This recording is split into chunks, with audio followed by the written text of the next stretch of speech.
단테 제대로 이해하기. 1867년 마르크스는 런던에서 성경과 비견될 만큼 강력한 영향력을 행사한 잡언론 서문 끝자락에 이탈리아로 이렇게 써 두었습니다. 내 길을 따르라. 사람들은 말하게 내버려 두라. 단테의 신곡을 차용한 글입니다. 마르크스는 자신이 오해받을 것을 분명히 알았고 단테 또한 중세를 거부하는 제 글쓰기가 고독한 노래라는 사실을 눈치채고 있었죠.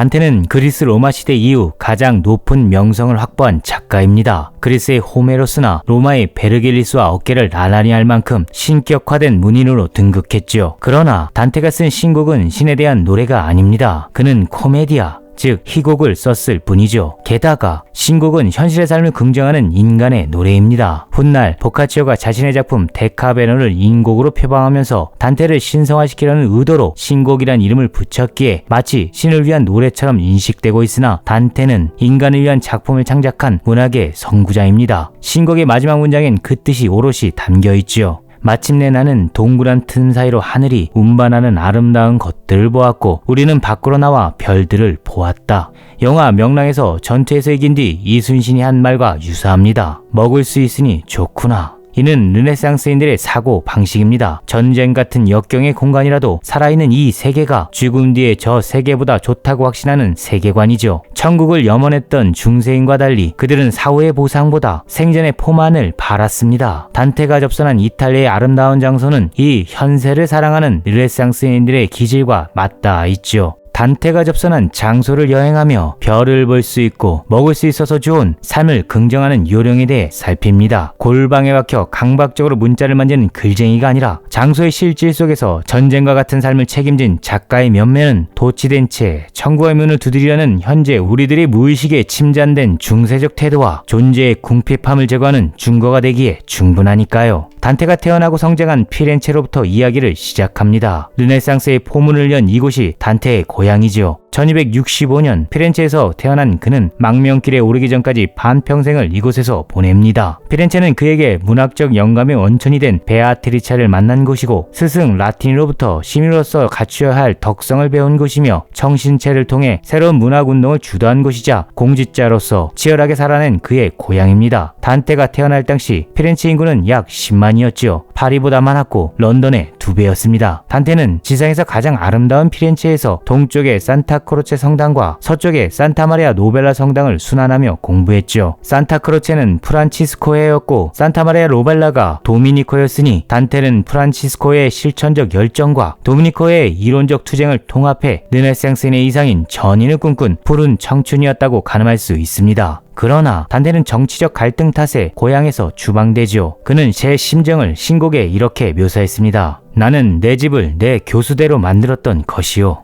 두 번째 공간은 캄팔디노입니다. 교황파 구에프와 황제파 기벨린 간의 전투가 벌어진 곳이죠. 단테는 이곳에서 벌어진 전투에서 교황파 기병대로 참여합니다. 구에프가 이겼으나 불혈은 끝나지 않았죠. 은행자본 중심의 흑당과 수공업자 중심인 백당은 다시 싸웁니다. 단테는 피렌체를 영광으로 만든 노동자들의 정치 집단인 백당의 주요 인사였고 백당은 민중의 지지를 받으며 승리했지만 교황이 흑당을 지원하는 바람에 그는 피렌체에서 추방당합니다. 기득권과 싸우는 정의로운 자들은 동서고금을 막론하고 억울한 시련을 감당해야 하는 것이죠. 이 처절한 정치 투쟁의 현실을 기록한 작품이 신곡이기에 세 번째 장소인 몬테리지오니는 중요합니다. 신곡에서 지옥의 거인들의 모티브가 되었기 때문이지요. 피렌체의 번영을 위해 전의를 불태우던 청춘 단테는 피렌체의 경쟁도시 시에나 인근에 위치한 몬테리지오니를 방문했다가 견고한 성벽과 탑을 보고는 그 이미지를 제 작품에 그대로 묘사했습니다. 보지 않으면 그리지 않고 본 것이 아니면 쓰지 않는다는 르네상스 원칙을 단테는 철저히 지켰죠. 이는 신성을 가장한 위선에 대한 정직한 저항으로 르네상스가 우리들의 이상향으로 든든히 버티고 있는 이유입니다. 몬테리조니는 닫힌 세계야말로 지옥이라는 단테의 운유가 살아있는 장소입니다. 지옥은 저 세계에 존재하는 장소가 아니라 인간이 스스로 구축한 방어적 현세 그 자체라는 뜻이기도 하죠. 인간과 인간 사이에 높은 성벽이 놓이고 권력이 제 아니만을 돌볼 때 세상은 지옥이 됩니다. 자유와 해방의 기대가 소멸하기 때문이지요. 단테가 직접 겪은 지옥은 네 번째 장소인 카센티노로부터 시작합니다. 교황 보니파키우스 8세가 추방시켜 머물게 된 곳이죠. 단테는 고향을 그리워했으나 죄를 뉘우친 사람에게만 귀향의 자격이 주어졌기에 지은 죄가 없다고 당당하게 주장한 단테는 끝내 피렌체로 돌아오지 못합니다. 교황 또한 그를 용서하지 않았지요. 그러나 이 정치적 적대는 야만적 역사만은 아닙니다. 그들의 적대는 생산적 긴장을 창출했지요. 우리가 교황을 제거해야 하는 이유입니다. 르네상스를 탄생시키는데 교황 또한 큰 몫을 감당했다는 사실을 기억해야 하죠. 예컨대 단테를 추방시킨 보니파키우스 8세 때는 르네상스가 무르익지 않은 시절이었으나 밤마다 교황청에 화려한 카지노를 열고 예술가와 지신들에게 삶의 맛을 공유했습니다. 신의 대리인까지도 저 세계가 아닌 이 세계의 풍요를 긍정하고 있었던 셈이지요. 미켈란젤로에게 천지 창조를 그리게 하고 브라만테에게 성 베드로 성당을 짓게 한 율리우스 2세는 양성애자였으며 메디치 가문의 최초 교황 레오 10세는 끝없는 연애와 사냥을 즐겼던 놀 줄 아는 사내였고 그의 사촌 동생 클리메스 7세는 로마를 완전히 새롭게 치장한 장본인입니다. 이들의 공통점은 무엇인가? 오늘을 살 줄 안다는 점이죠. 교황까지도 제 욕망에 열려 있었습니다. 이것이 르네상스의 유서만 보면 우리들의 마음이 흔들리는 이유죠. 다시 회귀합니다. 20년에 걸친 단테의 유랑 생활은 피렌체 동쪽에 위치한 카센티노 숲으로부터 시작합니다. 은둔의 장소로 알려졌을 만큼 깊고 우거진 이 숲은 신곡의 주요한 키워드 중 하나인 어두운 숲의 배경이죠. 단테에게 카센티노의 숲은 어둠이면서 동시에 어머니의 뱃속과 같은 부드러운 은신처였습니다. 왜 그런가? 인간은 빛에서는 쉴 수 없기 때문이죠. 어둠이 쉼의 조건입니다. 우리가 쉬는 방법을 자주 상실하는 이유는 이 어둠에 대한 적응력이 소실된 까닭이죠. 쉴 수 있는 공간이 있어야 삶의 창조적 열망은 재생할 수 있습니다. 단테는 보에티우스의 철학의 위안을 이곳에서 여러 번 읽었습니다. 그리고 조물주가 인간에게 철학을 선물했듯 자신에게 베아트리체라는 완전체를 선사했다고 믿고는 플라톤의 향연과 비견될 자신만의 향연을 쓰죠. 이제 단테는 고향으로 갈 희망을 접습니다. 아름다운 국가를 주저하고픈 정치적 열망에 대한 미련 또한 버리지요. 다섯 번째 장소인 누니자나로 이주해 새로운 과업에 충실하고자 합니다. 신곡을 쓰기 시작한 것이죠. 단테는 인생을 70세로 보았는데 35세의 단테는 인생 항로의 전환점을 스스로 창언하고 강렬히 명령했습니다. 망명객 단테는 누니자나의 영주 말라스피나의 환대를 받으며 포스 디노보 성에서 1년간 머뭅니다. 이 성은 해발 1000m에 자리 잡은 아름다운 장소로 지금도 주말이면 아마추어 밴드가 공연을 하고 파티를 열어 시민들과 기쁨을 나누죠. 단테는 이곳에서 유능한 외교관이자 영주의 조언가로 활동하며 신곡의 지옥편을 씁니다. 포스 디노보성은 현재도 묵을 수 있는데 밤하늘의 별이 압도적입니다. 단테가 지옥을 빠져나온 순간 올려다본 그 별은 여기서 본 그 별일 것이고 이 별을 우리가 올려다보며 인간에 대한 전망을 공명할 수 있는 것이죠. 이 숭고한 경험을 추천하는 바입니다. 지옥을 쓴 단테는 이제 천국을 쓰기 위해 여섯 번째 장소로 옮깁니다. 로미오와 줄리엣의 무대인 베로나로 가죠. 단테는 망명생활 중 피렌체 북쪽의 여러 곳을 전전했는데 그중 베로나와 라벤나에서는 비교적 오랫동안 체류하며 집중적인 글을 남겼습니다. 1312년 47세의 나이에 찾은 베로나에서 군주 칸 그란데 델라 스칼라의 보호를 받으며 지옥 연옥을 완성하고 천국편 집필에 전력을 기울였지요. 그는 칸 그란데에게 보낸 편지에서 신곡의 제목과 주제를 설명하고는 천국을 바친다고 썼습니다. 고마운 것에 대한 예우였지요. 이제 일곱 번째 장소로 이동합니다. 피렌체와 이탈리아 영광을 경쟁했던 베네치아지요. 단테는 말년에 라벤나의 외교사절단 자격으로 이곳을 방문합니다. 불행히도 베네치아 측은 그에게 호의적이지 않았지요. 단테는 망명 초반에도 베네치아에 들른 적이 있습니다. 그때 본 베네치아의 부두의 모습은 신곡 지옥의 바닥에서 부글부글 끓는 역청을 뒤집어 쓰고 있는 죄인들의 모습으로 등장하죠. 베네치아는 아름다웠으나 단테에게 그곳은 다만 자신들만의 영광을 위한 폐쇄된 장소였을 뿐입니다. 전술했듯 단테에게 지옥은 닫힌 장소이자 만인을 위한 자유를 포기하고 소수를 위한 권력만을 허가한 것이죠. 해방의 여건이 부족한 공간은 풍요의 기반이 탁월하다 해도 지옥과 마찬가지입니다. 가난한 소크라테스가 풍족한 돼지보다 인간적인 이유죠. 단테의 마지막 장소는 라벤나입니다. 그가 묻힌 곳이기도 하지요. 단테는 플란타 가문의 비호를 받으며 라벤나에서 생의 마지막을 보냅니다. 이곳을 거처로 베로나에서 강연을 하기도 하고 베네치아의 외교사절단으로 파견되기도 한 것이지요. 단테가 라벤나의 자리를 잡을 때 신곡의 지옥과 연옥편을 통해 그의 명성은 이미 높았습니다. 여러 도시가 그에게 월계관을 선사하고자 했지요. 라벤나에서 단테는 천국도 완성합니다. 자신의 과업을 끝냈으니 고향 피렌체로 귀환하고픈 욕망이 깊었으나 베네치아에 갔다가 돌아오는 도중 말라리아에 걸려 라벤나에서 그는 숨을 거둡니다. 단테는 이탈리아의 르네상스적 부흥을 보며 작품을 썼고 앞날을 묘사하며 인간의 품격의 세상을 노래했지요. 이 절정의 노래는 훗날 로댕의 지옥의 문과 보티체제와 규스타보 도레의 사파로 부활하고 미켈란젤로의 시스나 벽화의 소재가 되며 윌리엄 브레이크의 그림 속에서 재생합니다.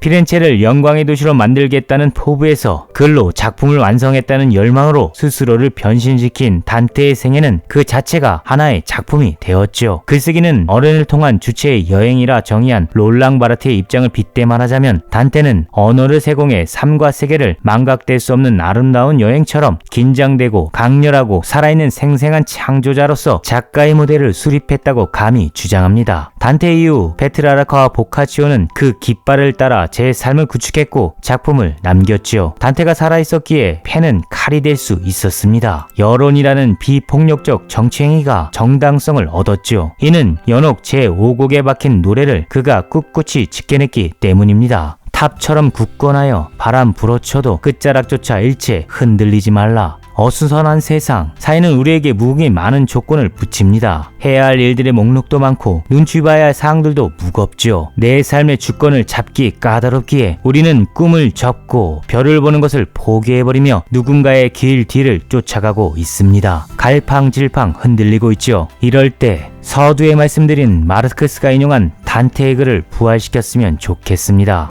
내 길을 따르라. 사람들은 말하게 내버려 두라. 안녕. Paper Renaissance